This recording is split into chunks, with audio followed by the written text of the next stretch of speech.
You know, you can change the DPI based upon the color that's there. This is a mouse. Sorry, I'm getting heated for no reason. The Magic Mouse is the worst mouse that you can buy today. It's useful on MacBook and Apple devices, and I guess it's designed to work mainly for the Mac OS side of things.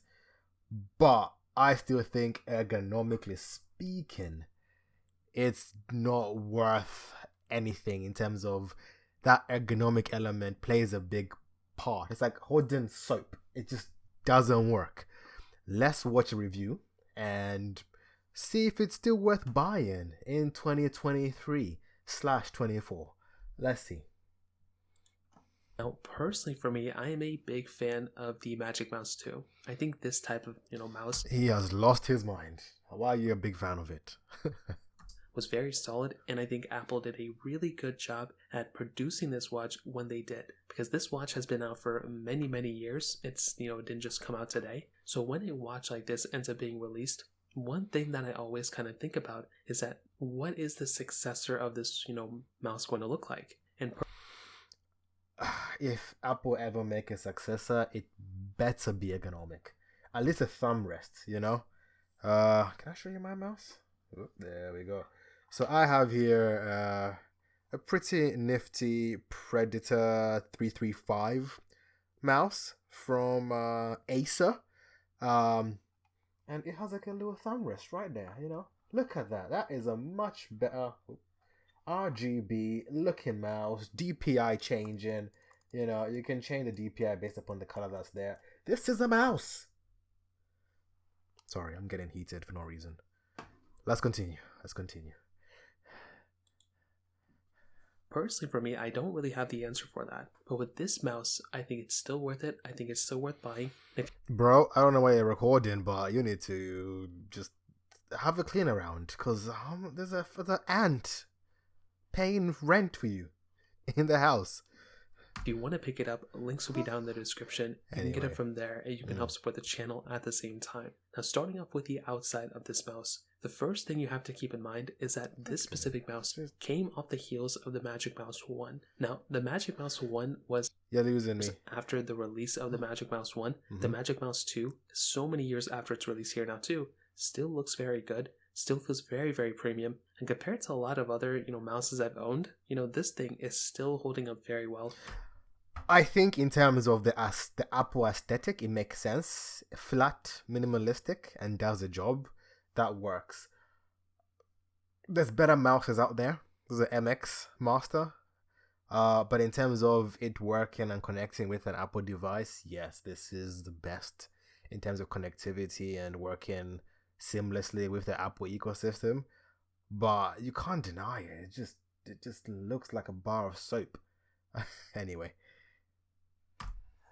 And it's still supported on all the macOS versions and every single Mac that I've ever bought, even the M2 Pro MacBook Pros. They're still supported on all of them, which is great. They're Bluetooth mouses, they're going to be supported. So that glass on the top was really nice because it's, a glass slab that kind of curves, and it gives you a really nice pad where you not only can you go ahead and, click on the buttons and, do all that stuff, but it's also a tiny bit of a gesture, kind of thing you can do on top. You can slide up and down, kind of like a... so it's basically got touch screen, so it's like a massive trackpad, but on a mouse. It does have its functionality. Are any of you Magic Mouse users?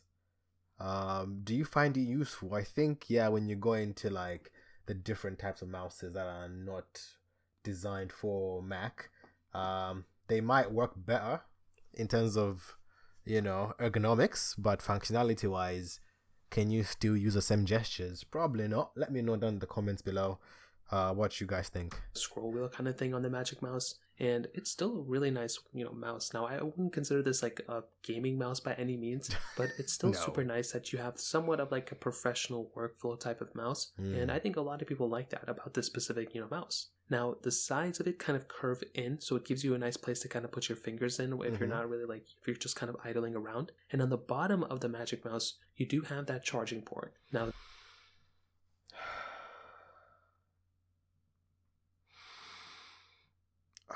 I need a sec. Why? Just Apple, why would you put a charging connector at the bottom of a mouse? That means you can't use it whilst it's charging. That is so inconvenient. I'm guessing to make it as flat as it is, you couldn't put it anywhere else, but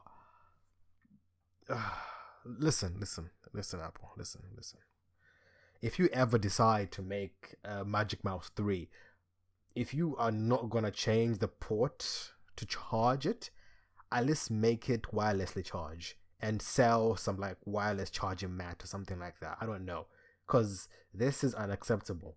I know probably you charge it once every 6 months to a year, and it's for like an hour, so it's not really a big deal. But it's just that like thought process where it's like, you know what happens if somebody has a Magic Mouse and the battery doesn't work as well? Oh, I forgot, it's Apple, so they're gonna charge you basically the price of the Magic Mouse to get a new battery in the Magic Mouse. So they'll just say buy a new Magic Mouse. Anyway, so even if a video came out where somebody tried to make the Magic Mouse ergonomic, and they were able to do it, but the second you plugged it in, they rerouted the charging port.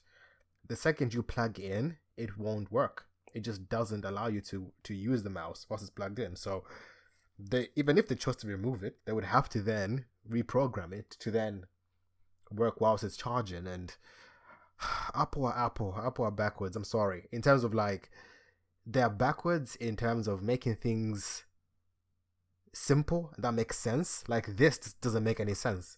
It just doesn't. Yeah, let's continue. Use it just like how they did it on the Magic Trackpad. It's a very weird design change. Like, it's crazy that give you some Magic Mouse and I think a keyboard as well if you buy an iMac. So you just end up having a lot of these around if you're always upgrading your machines. And the thing with the... Yeah, I'll leave it there. Thoughts on the Magic Mouse 2? I think it's the best mouse you can get if you're an Apple user. But I think it's the worst mouse you can get if you care about how your hand feels when you're, using a piece. Look at this. Where is it? Oh my goodness. I should have got a wireless one, but this is just so good. Anyway, thank you, Acer, for this.